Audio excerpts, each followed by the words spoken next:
My stepson blamed me for ruining his parents' marriage and turned my wife against me.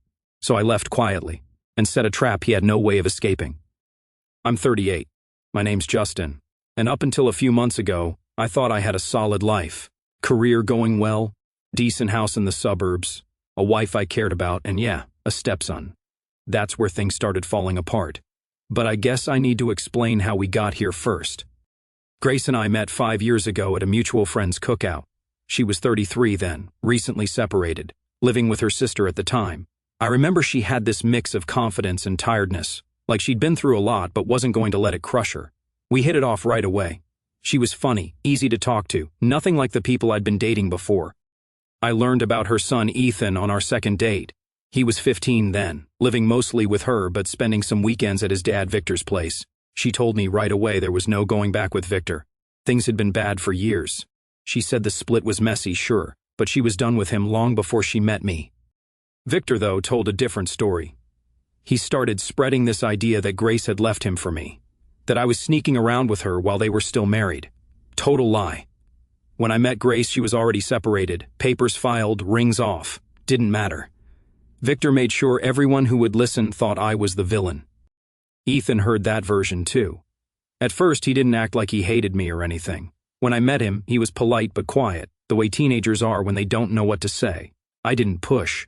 I figured he needed time to get used to the idea his mom was seeing someone new.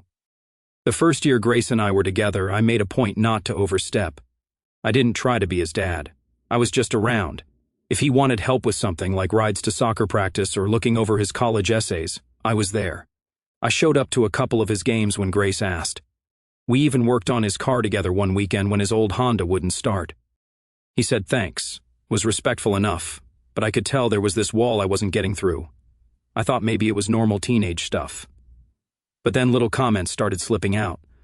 Like when Grace and I got engaged, Ethan joked at dinner, "Guess mom doesn't waste time replacing people." Grace snapped at him for being rude, but he just shrugged and said it was a joke. It wasn't just one remark. Over the next couple years, every now and then he'd say something about guys who can't find their own wives or people who like other people's leftovers. Grace would tell him to knock it off, but it was obvious where he got it from. Victor was still in his ear, keeping that story alive. When Ethan turned 18 and went off to college, things between us were civil but cold. We weren't close, but we didn't fight either. He came home for breaks, spent most of his time in his room or out with friends. I thought maybe once he got older he'd see things differently, like realize the divorce had nothing to do with me. Grace always said he just needed time. I believed her. Around this time, my buddy Dante started saying things that stuck with me. I've known Dante since high school. He's one of those guys who doesn't sugarcoat anything. Owns a couple businesses, no kids, dates women half the city's jealous of. He saw the way Ethan acted at a barbecue one summer. When the kid barely said 2 words to me after Ethan left, Dante looked at me and said, "Man, you don't owe that kid your dignity. Respect goes both ways. You start letting him treat you like crap now, it's only going to get worse." I told him it wasn't like that Ethan was just young, still mad about the divorce. Dante shook his head. He's a man now, not some little boy. You give an inch on respect, you'll be crawling before you know it. I laughed it off back then. Looking back, I should have listened harder because right after Ethan's first year of college, things really started to change. Not overnight, but there was this edge to him that wasn't there before. He'd come home for a weekend and barely acknowledge me. If I asked about school, I'd get one-word answers. If Grace and I made plans, he acted like I was stealing his mom from him. It was like all the bitterness Victor poured into him finally boiled over. And yeah, I kept thinking about what Dante said. Back then I didn't realize just how bad it was going to get. We were living in Grace's former marital home. After we married, I took on most of the expenses, even though the title stayed in her name. By the time Ethan started his second year of college, the attitude was getting harder to ignore. He came home for a weekend in October, and right away there was this edge to him. He walked in, said hi to his mom, gave me a nod so small I almost missed it, and then disappeared into his room. At dinner that night, he was on his phone the whole time. Grace asked about his classes and he mumbled something about them being fine. I tried making small talk, asked if he was still dating that girl from high school, and he just said no without looking up. Then a few minutes later, out of nowhere, he goes, "So Justin, what's it like taking another man's family? That weird at all?" Grace dropped her fork. "Ethan, that's enough. With Grace, that usually meant the end of it. No lecture, no follow-up, just a plea to keep the peace. He shrugged. Just asking a question. I didn't rise to it. I just said I didn't take anything from anyone, that his parents were done before I even met his mom. He smirked like he didn't believe me and went back to eating. That's how it was with him. These little digs slipped in like casual remarks, but there was always something behind them. A few weeks later, Grace told me she'd been on the phone with Victor, and apparently he'd been telling Ethan real men protect their family and how I stole everything from him. Victor had cheated on Grace, by the way. She told me that back when we first started dating. He ran around on her for years. Grace hated confrontation. Always has. She told Ethan to stop being disrespectful, but she said it like a mom asking her kid to clean his room, soft, hoping he'd just listen because she asked nicely. He didn't. One night I was at my friend Dante's place. He was grilling steaks, and I told him what was going on. Man, he said, flipping a steak, you need to set some boundaries. Don't let the kid run the house. You're not his punching bag. I told him Grace didn't want to push Ethan too hard. Of course she doesn't, Dante said. She's scared he'll pull away if she calls him out, so he walks all over you instead. Why wouldn't he? Nobody's stopping him. I didn't have an answer for that. The next time Ethan was home, it was Thanksgiving break. Grace wanted it to be nice, big dinner, everyone together. She spent all day cooking. Dante came too. He's known Grace for years through me. We're all at the table, Grace bringing out the turkey, when Ethan says, "Hey Mom, you remember when Dad used to carve the turkey? Back before everything got replaced?" He looked straight at me when he said it. Grace closed her eyes for a second. "Ethan, please stop." "What?" "I'm just saying things change fast around here. One day it's Dad carving the turkey, next day it's..." He waved his hand at me. I put my fork down. "I didn't replace anyone, Ethan. I've just been the one keeping the lights on." He leaned back in his chair. "Just saying. Some people move in quick when they see an opening." Grace snapped. "Enough. I mean it." Ethan smirked but shut up. Dinner was awkward after that. Dante didn't say anything until later when we were outside. He lit a cigar, looked at me, and said, "You see what I mean? That kid thinks he runs the place." I told him I didn't want to make things worse for Grace. Dante shook his head. "You're not making it worse." "He is, and he's going to keep doing it until someone tells him no." Christmas break was worse. Ethan was home for 3 weeks, and it was like I didn't exist. He'd come in, talk to Grace like I wasn't standing right there, and then leave the room if I said anything. Grace tried to talk to him about it once. He told her he just didn't feel comfortable around me because of how things went down with his parents. She told me later she thought he'd grow out of it. But watching him that Christmas, acting like a guest in our house while treating me like the intruder, I knew something was coming. Ethan came home for summer break in May. Grace was excited like always. She cleaned up his room, stocked the fridge with his favorite snacks, talked about family dinners like it was going to be some happy reunion. The first week he was mostly out with friends. When he was home, he barely said a word to me. Grace kept telling me to give him time, but I'd been hearing that for years. One afternoon I was working from home. I do consulting work, so most of my meetings are video calls. I was in the office downstairs wrapping up with a client when it started. This loud electric guitar came blaring from upstairs, no rhythm, just loud, messy noise shaking the walls. I ignored it at first, thinking he'd stop after a minute. He didn't. It got louder. I sent him a quick text. "Hey, can you keep it down? On a call." No response. 5 minutes later it was even louder. He had the amp cranked all the way up like he was doing it on purpose. My client asked if everything was okay. I apologized, muted myself when I could. As soon as the call ended, I went upstairs. Ethan's door was half open. He was standing there with a guitar, hammering on the strings, staring right at me when I walked in. "Hey," I said, calm as I could. "I've got another meeting in 20 minutes. Can you turn it down until I'm done?" He smirked. "It's my mom's house too, you know. I can play in my room if I want." "Not when people are working," I said. "Just keep it down a bit." He leaned the guitar against the amp, crossed his arms. "Funny, isn't it? You move into our house, take my dad's place, now you're giving me rules. You think you're the man of the house or something?" I kept my voice even. "I'm asking for some respect, Ethan. That's it." He laughed, this short, sharp laugh. "Respect from me? For what? For wrecking my family? For taking my mom from my dad? You think anybody doesn't see what you did?" "I didn't take anything from anybody," I said. "Your parents were done before I came along. You know that." "Yeah, that's what Mom says," he shot back. "Dad says different. Says you were always hanging around waiting for your chance." Guess he was right. I felt my jaw tighten, but I didn't raise my voice. "Believe what you want, But you're not going to stand here in this house and talk to me like that. He stepped closer, trying to stare me down. Or what? You going to throw me out? Big man in his big house. You just married into it. You didn't build any of this. You needed my mom to give you a life. That one actually made me laugh. Kid, I make more than your mom does. I pay most of the bills here. You think I'm here for money? You don't know anything about me. He grabbed the guitar again, strummed a loud, ugly chord right in my face. Yeah, sure, you're just some perfect guy who did nothing wrong. Whole family fell apart for no reason. Must be nice living in your little fantasy world. I stepped back, kept my voice steady. Here's the deal. You want to stay here? You show some basic respect. You don't have to like me, you don't have to talk to me, but you're not going to act like this in this house. You don't like it, you can leave. His eyes narrowed. You serious? Completely, I said. Door's right there. He stared at me for a long second like he was waiting for me to back down. I didn't. Finally, he grabbed his keys off the desk. Fine, he said. I'll go to Dad's. At least he actually cares about me. Go wherever you want, I told him, but you're not staying here if you can't be civil. He stormed out, slamming the front door so hard the windows rattled. 10 minutes later, Grace started blowing up my phone. Why is Ethan calling me crying? She texted. What happened? By the time she got home, Ethan was at Victor's place telling everyone who would listen that I'd thrown him out for no reason, that I'd been verbally abusive, that I finally showed my true colors.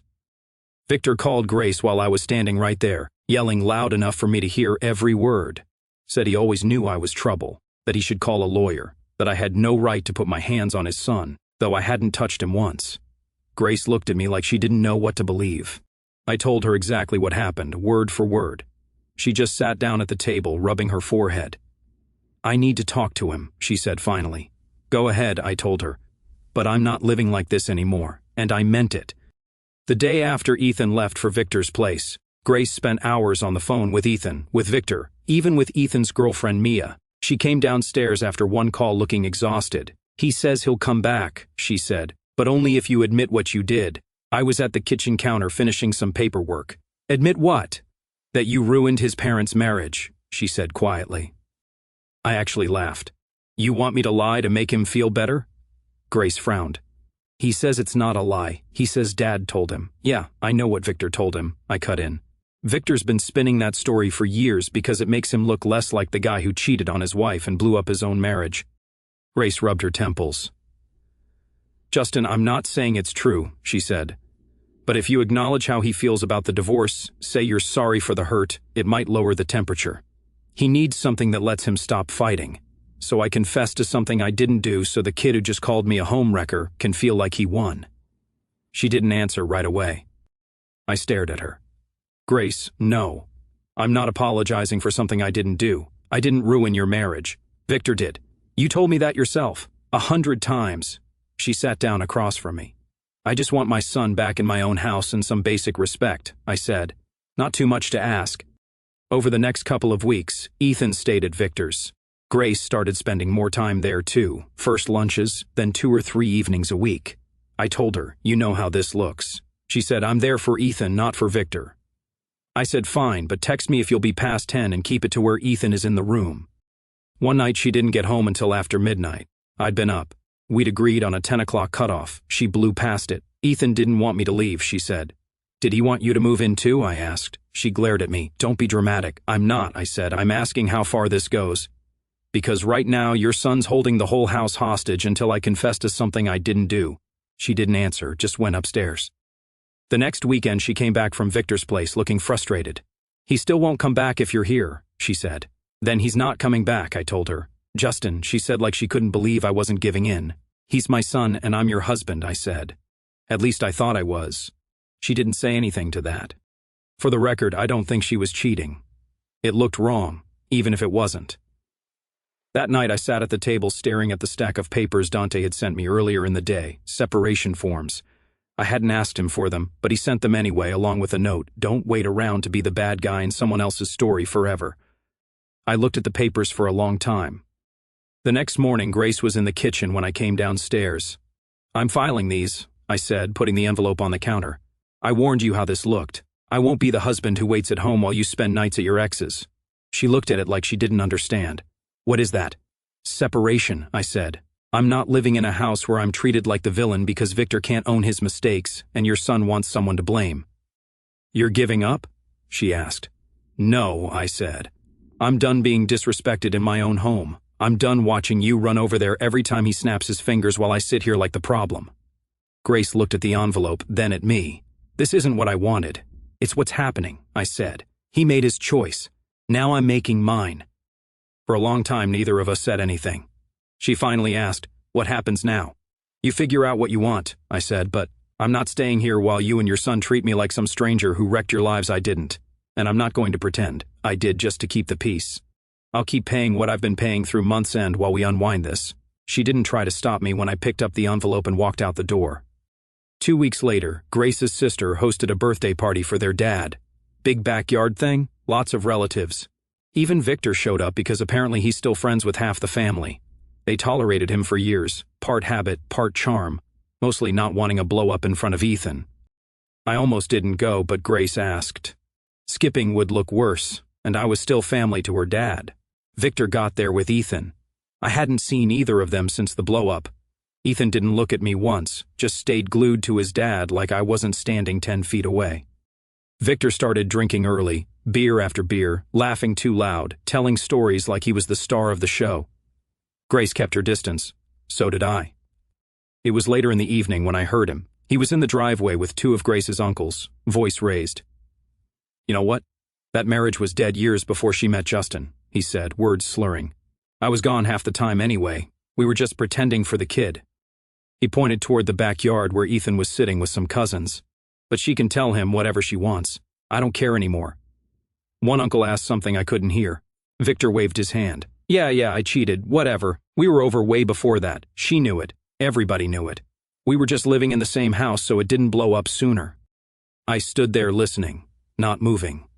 Ethan had come up the driveway behind me at some point. I didn't realize until I heard his voice. Dad, he said, sounding sharp. What are you talking about? Victor turned around, eyes glassy. What? I'm telling the truth.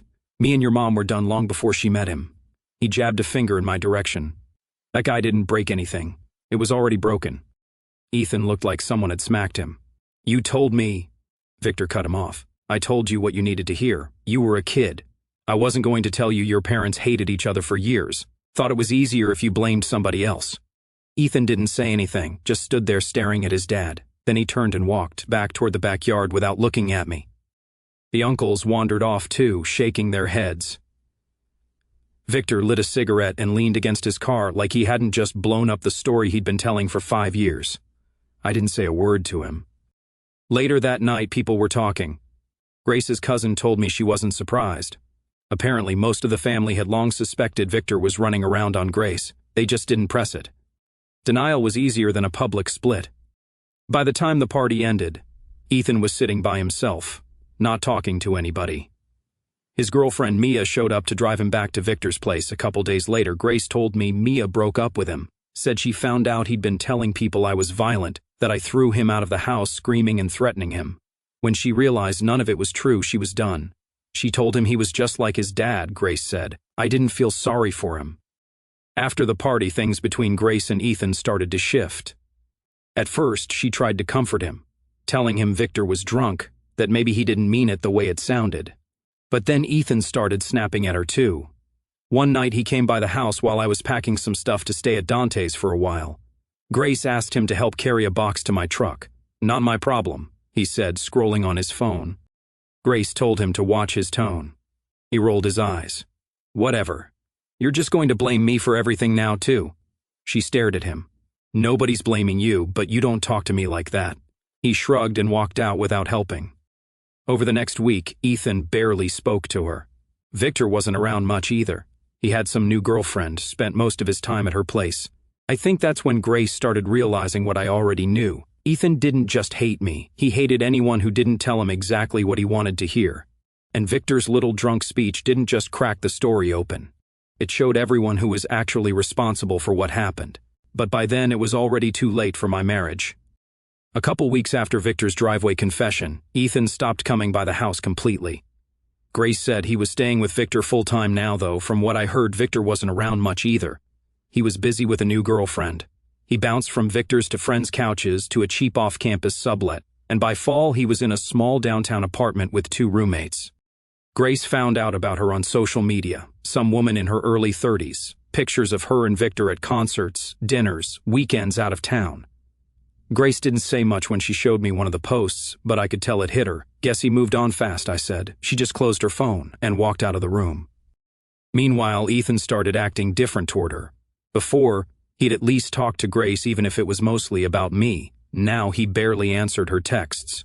When she went to Victor's to see him, half the time Ethan wasn't even there. "He says he's busy," she told me one night. "School, work, friends. I don't know. He barely talks to me anymore." I didn't say anything. One evening, Grace came by the place I was renting. Dante had a friend with a small house he wasn't using, so I'd moved in there after filing the separation papers. Grace stood in the kitchen looking around like she didn't know what to say. Finally, she sat down at the table. "I think I messed up," she said. I leaned against the counter. "How so?" "I thought I was protecting Ethan," she said. "I thought if I kept the peace with him, things would get better. But now he doesn't even want to be around me or his dad. He's just angry all the time." "Maybe because the story he believed fell apart," I said. "Not my problem anymore." She looked down at her hands. "I just didn't want to lose him." I shook my head. "And you lost me instead." She didn't argue. Over the next few weeks, I heard things from mutual friends. Ethan was staying with different people, sometimes at Victor's, sometimes at friends' apartments near campus. Victor was always with the new girlfriend, posting pictures like he was 25 again. Grace kept trying to reach Ethan, but he kept his distance. She told me once he snapped at her for asking too many questions, told her to stop bothering him. "He's never talked to me like that before," she said quietly. "Maybe he thinks everyone owes him something," I said. "You let him believe that for a long time." She didn't like hearing that, but it was true. One Sunday afternoon, Dante came by the house I was renting. He brought lunch, sat down across from me, and asked how things were going. I told him about Grace, about Ethan ignoring her, about Victor running around with his new girlfriend like a teenager. Dante shook his head. "So the ex is off with someone new. The kid's out doing whatever he wants, and now Grace realizes the only guy who actually stuck around was you." "Pretty much," I said. He leaned back in his chair. "Don't let her pull you back in, man. She showed you where you stand. Believe her." "She said she picked the wrong side." "She did," Dante said. "And now she gets to live with it. Doesn't mean you go back to being plan B because the kid and the ex let her down." He was right. I knew he was right. A few days later, Grace stopped by again. She asked if I wanted to come to dinner, just the 2 of us. I told her no. She looked surprised. I thought maybe we could talk. "We talked," I said, "for months while you let your son treat me like garbage and believed every word your ex said. I'm not doing it again." She started to say something, then stopped. "You want him back," I said. "You want your son to forgive you for marrying me. That's what this is about." "I just want my family," she said finally. "You had one," I told her. "You picked Victor's story over mine. You let Ethan run the house like it belonged to him. Now Victor's off with someone new, and Ethan doesn't need you anymore. And you want me to step back in like nothing happened." Grace didn't try to deny it. When she left that night, she didn't say goodbye, just got in her car and drove off. By the end of summer, everything had changed. Grace was living alone in the house now. Victor had moved in with his new girlfriend. Ethan was still bouncing between friends' places and that cheap off-campus sublet. Grace kept reaching out to both of them, but didn't get much back. She called me a few times too. Sometimes she'd talk about bills or the house. Other times she'd ask how I was doing, like she was testing the waters. I kept it short. One night she said, "I thought maybe we could meet up. Just talk." "About what?" I asked. "Us," she said. "There is no us, Grace," I told her. "Not anymore." She didn't say anything for a while, then hung up. That was the last time she called for weeks. Meanwhile, I started getting my life back together. Work was going well. Dante hooked me up with some new clients through his business contacts, and the extra money helped me move into a bigger place. I bought a small house on the edge of town. Nothing fancy, but it was mine. No ghosts attached to it. Dante kept dragging me out on weekends, golf, cookouts, whatever. That's how I met Isabella. She worked with one of Dante's friends. No kids, never married. Had her own place, her own career. First time we talked, it was easy. No drama, no walking on eggshells. We started grabbing coffee after a couple of those group outings, then dinner. A few weeks later, we were seeing each other regularly. Grace found out when Dante posted a picture of a group dinner on Facebook.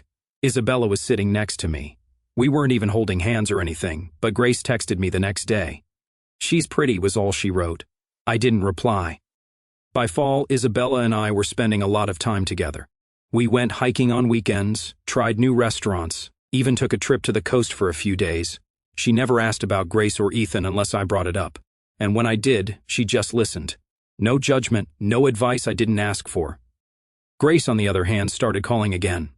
First about small things, the house paperwork, a bill that came in my name. Then she asked if we could talk in person. I met her at a diner near the old neighborhood. She looked tired. "Ethan barely talks to me," she said after the waiter left. "Victor's always busy with her. I feel like I don't have anybody anymore." I just nodded. She looked at me for a long time. "Do you ever think about us?" "No," I said. She flinched like I'd slapped her. "You didn't even hesitate. You made your choice," I told her. "I lived in that house for years while your son disrespected me and your ex spread lies about me. You believed them. Now you want me back because they let you down too." "No thanks." Tears filled her eyes, but I didn't feel much. Maybe I was too far past it. "I thought you loved me," she said. "I did," I said. "But I love my self-respect more." She didn't argue, just nodded and stared at her coffee. A week later, Dante hosted a big barbecue at his place. Isabella came with me. Couple dozen people there, music playing, kids running around. Dante handed me a beer and nodded toward the gate. Grace was standing there. She looked at the crowd, at Isabella talking to some of the other guests, at me laughing with Dante, and she froze like she wasn't sure if she should even come in. She didn't stay long, just said hi to a few people, kept glancing my way, then left after 20 minutes. Dante smirked. "She didn't like seeing you happy." "Not my problem," I said. 2 weeks later, I heard through a mutual friend that Ethan had dropped out of college for the semester. Grades tanked, apparently. He was working part-time at some warehouse, still living in a small apartment near downtown. Victor didn't want him moving back in. Grace was upset but didn't know what to do. She thought siding with him would save their relationship, Dante said when I told him. All it did was wreck yours and ruin hers too. He wasn't wrong. By winter, Isabella and I were planning a trip to Mexico, first real vacation I'd taken in years. When Grace found out, probably through Facebook again, she texted me one last time. "I wish things were different," she wrote. I stared at it for a minute, then put my phone down. Didn't reply. The night before the trip, Dante came by with a bottle of champagne. We sat on the back porch while Isabella packed inside. "You did the right thing," Dante said. "Yeah," I said. "Feels like it." "Grace made her choice," he said. "Victor made his. The kid made his. Now you get to make yours. Don't look back." I didn't plan to. When we left for the airport the next morning, I felt lighter than I had in years. Grace had her empty house. Victor had his new girlfriend. Ethan had his pride and nothing else. And me, I had a fresh start.